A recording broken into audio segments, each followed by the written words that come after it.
What's up, friends? Welcome back to my channel. If you're new here, my name is Pam. I have a lot of plants, clearly. And that's what we talk about here. And today we're gonna talk about how to get those plants ready because you know what's coming.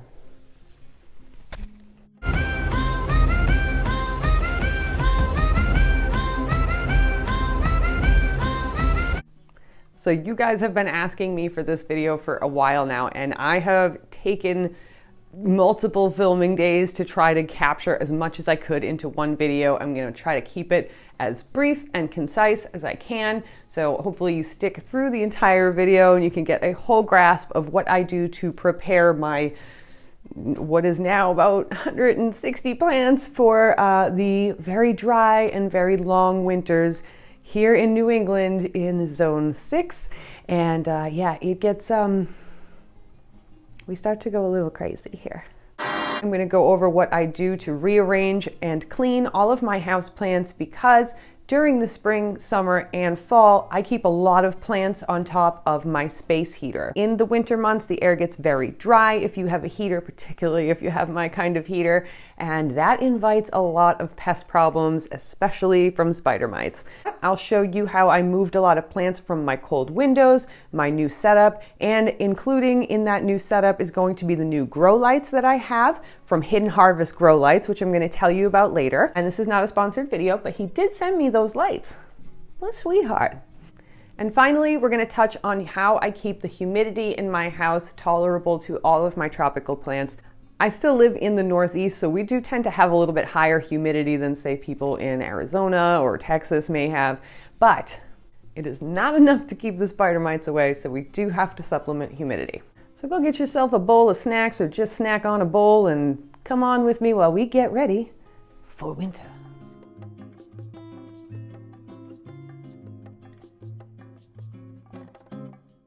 So let's talk about why I'm doing this to begin with. First of all, I like to keep my leaves clean so that my plants can get as much photosynthesis as possible. But one of the biggest reasons that I do this, especially before the winter, and I'm talking every single plant in this house, is because of these little motherfuckers. This is a red spider mite, and if you have red spider mite in your house, you will probably have it in your house for the rest of your life, and you will be in a maintenance situation. I was doing quite well on that maintenance until one day when I realized that I hadn't washed my plants in several months and I found some spider mite. I think I handled it a lot better than I usually do this time.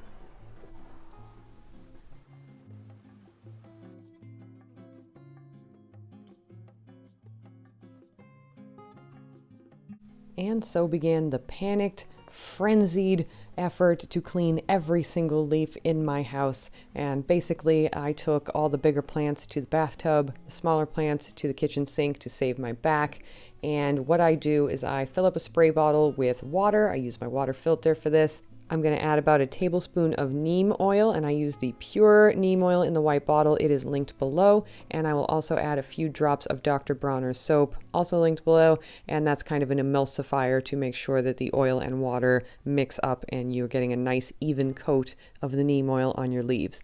Now I'm wiping the leaves dry here with a paper towel. What I'm actually going to do after that is give them a light spray again just to leave some of that neem on there. But I'm doing this because I want to see if anything comes off, and I also want to physically remove any eggs without having to blast my plants with water. And then when I do take it to the bathtub, I'm able to use this outdoor gardening sprayer. I love this thing. This will blast any bug off your plants and knock them into next week. If you're curious, this process took me a few days. I definitely spread it out over the week, went shelf by shelf, room by room, and gradually I did get everything done. And it was very overwhelming, but also very satisfying. All of the leaves in my house are so sparkly and so shiny, and I had the peace of mind for about 3 days that there probably weren't any bugs on anything. I also make sure when I drench my plants in the shower that I flush the soil with purified water because my water is terrible. And then I started to clean off all of my plant surfaces, and this set off that mania in me where I just needed to rearrange absolutely everything. So that's what I ended up doing after I cleaned everything, including the windows, which definitely make sure you do that a couple times a year because yikes.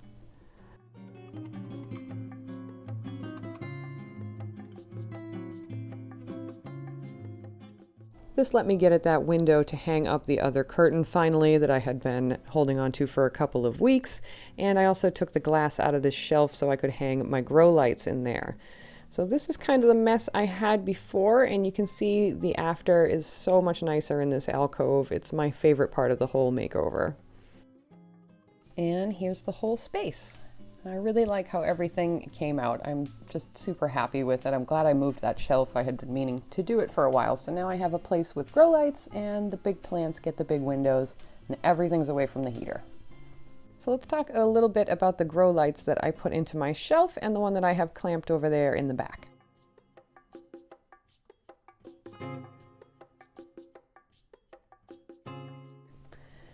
And don't mind my ratchet mounting system. I do need to screw these in. I just haven't gotten to the hardware store yet. So let's get into my new grow lights. Now these came from Brad over at Hidden Harvest Grow Lights. He is here on YouTube as well as on Instagram. And he offered to send these lights to me for free. He did not ask me to make a video. He did not ask me to do anything with them other than to enjoy them.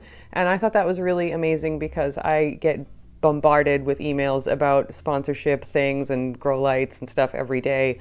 And usually, you know, it's a little shady. So I really appreciated this kind gesture from Brad. And I am so happy to talk about these lights on my channel because so far I'm super impressed with them. They are incredibly easy to put together, super lightweight.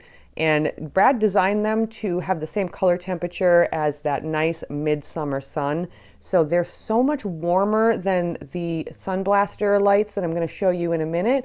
And I do like the Sun Blaster lights, and I thought those had a better color temperature than usual, but these are like this beautiful warm light, and it's really just inoffensive to have in your living area. So these can be screwed into a shelf like I have out in the living room, or you can hang them from these cords, and you can actually, if you want to hang them a little shorter, you can sort of double up the cord like I'm doing here, and then hang them from a hook in the ceiling, or do what I'm about to do and use a regular plant hanger. I'm just going to use one from the dollar store that I had left over, and I'm going to suspend it over what used to be my desk in my vanity area, and yeah, you know, I don't even need to explain to you guys. You know what happens. And what you see here besides my dumb cat leggings is me figuring out I don't have the right extension cord. And then up here, I just have my Sun Blaster CFL bulbs. They're self-ballasted light bulbs, and I used them all last year, and I had growth coming out like to the point where I was a little bit worried that maybe I shouldn't have been using the lights because I felt like maybe our plant's supposed to rest during the winter and not grow, but they really liked this light. So these are very inexpensive. So if you're just starting out with grow lights, this is like, I highly recommend this because yeah, there are fancier options, and yes, my LED lights from Brad, thank you Brad, are so awesome. But like if you just have, you know, $15 and a small collection of plants and you just want to add a little something so that they don't suffer over the winter months, I highly recommend these. And I have those and everything else I've talked about today linked below so you can check it out for yourself.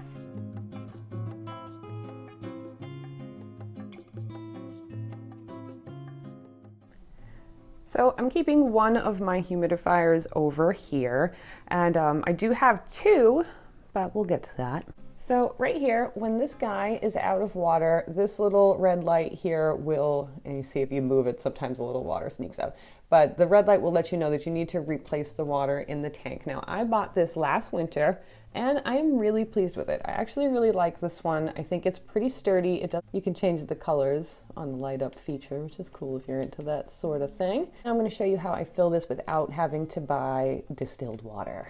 I decided to put this humidifier here because I have a lot of plants that really like humidity, and we are dangerously close to the evil heater. Now, believe it or not, I kept plants over here as close as to right here last year. This is where my large monstera was, you guys may remember from earlier, and everything was pretty good. So I know that the heat, for some reason, God, this thing is useless.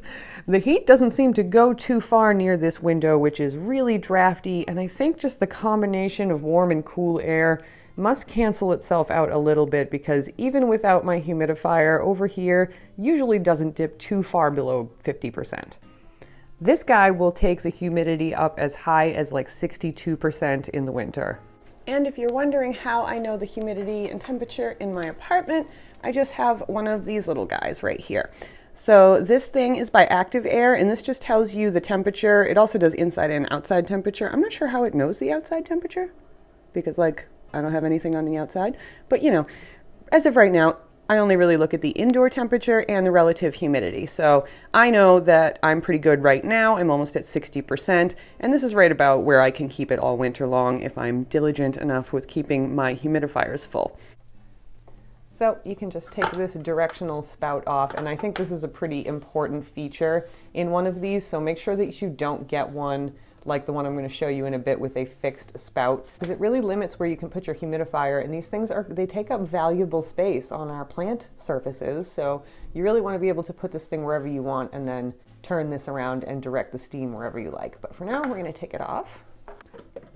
And then we're just going to pull the unit off carefully. Now this is where these things are a little annoying. They're drippy. And then you're going to want to change this water down here in the bottom every couple of days or so, or you will get that pink sliminess that comes when you let water sit for a while in plastic. So this is my water filter unit. This is a small boy by Hydrologic. You can find these at any kind of like cannabis grow store will have this, a hydroponic store. And basically this will remove sediment as well as chlorine and just other gross shit that's in my city tap water that can really burn a lot of plants, especially delicate ones like calatheas. You just screw this onto the end of your faucet. You may have to unscrew another piece of metal off your faucet before you can connect this. But I just left it off because my faucet's ugly anyway. So you just screw that in here, and then you can turn the cold water on and water will come out of the tube over here. And then I don't have to worry about burning my plants. So the great thing about this water, as well as not burning your plants, is that it also doesn't make a nasty buildup inside of your humidifier, which can destroy it. So I have been using this instead of using distilled water, and I've had a lot of luck because this humidifier I'm filling now I've had for over a year, and it's worked great the whole time. You unscrew this part right here, and that's where you're going to fill the water. I know these you can put essential oils in these too, but I don't do that stuff, so I don't know how to do that.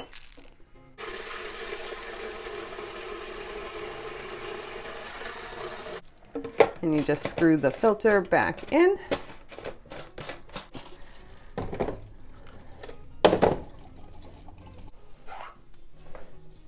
And then you just put your top back on and you can turn the dial and your steam comes out. And we're gonna make it a little less like a Motley Crue concert, just so I don't have to keep filling this or wipe up any drippy leaves. Here's the other humidifier that I have, and this one is from Serene Life. And I gotta say, I complained about this not working on Instagram, and their customer service was in my DMs so fast, I barely had time to refresh my app. So, that's good, I'm pretty sure. I need to email them, so I will update you guys on how that goes. But when I took this out of storage, I had cleaned, dried, and put it away in my closet for the winter with the other one. And this one just won't steam. I don't have it plugged in right now, but I was turning it on, the light was coming on, and just like nothing was coming out of here. Stuff was gurgling, it was all like just a mess, and then it was leaking, and I don't know what happened, but it's just not working. So I think they actually have a newer model than this, and I would be curious if that one was any better. But I did have just a couple complaints about this one. I feel that I needed to refill this one just a little bit more than the other one. And the top, like I said, is fixed. This one was all right though before it broke, so I don't know, it was a little bit cheaper than the other one. So if you're on a budget, I mean, this one worked okay last year. I'm not sure what happened this year, so I'll let you guys know. Well, I can't say I am entirely prepared for the winter. I do feel a lot more prepared than I was 3 weeks ago when I started all of this stuff. So let me know down below what you do to prepare for winter. I know we all have different climates from all over the world and all over the United States where I'm from. So let's talk about it down below. And I know there's some people who are coming into spring, so oh, I envy you. So I'll see you guys next time. And I know you're hanging around till the end to watch me be an idiot, so. What's up, friends? If you need, oh, fuck. So So first I'm going to show you how I got from my setup. So first I'm going to take you through how I got from the setup. Oh, can't think with a hat on. That I'm using this season, as well as the ones that got me through last season. And this time I'm going to look at the camera when I talk to show you my grow light setup for this year, and I'm also going to show you which most okay,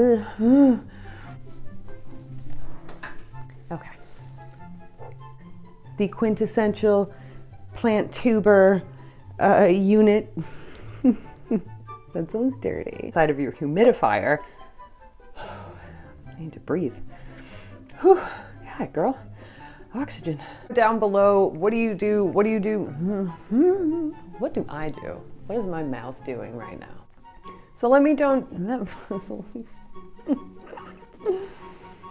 Oh, at least it'll be a good blooper reel this week, right?